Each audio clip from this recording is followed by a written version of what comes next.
र आजको ड्युटीमा चाहिँ आज मासु काट्नुपर्ने रहेछ।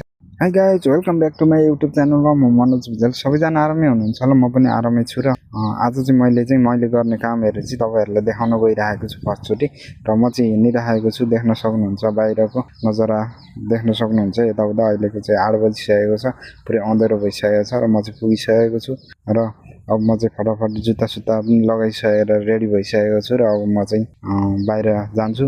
र म बाहिर आइ पनि सकेको छु। अब र आजको ड्युटीमा चाहिँ आज मासु काट्नुपर्ने रहेछ। मैले चाहिँ फाइनली देख्न सक्नुहुन्छ 7 को त उठाइसकेको छु र म चाहिँ अब रेडी भइहाल्छु फटाफट। ल रेडी भइसकेको छु, ल काट्न पनि थालिसकेको छु। ल हजुरहरूले चाहिँ गेस गर्नु होला यो के को मासु काटिरहेको मैले, कस्तो लाग्यो हजुरहरूलाई यो मासु कटिङ चाहिँ देख्न सक्नुहुन्छ। ल फाइनली मैले चाहिँ काटिसकेको छु। अब यसलाई चाहिँ फ्रिजमा मैले चाहिँ जम्मा गरिदिन्छु, फेरि बिग्रिन्छ।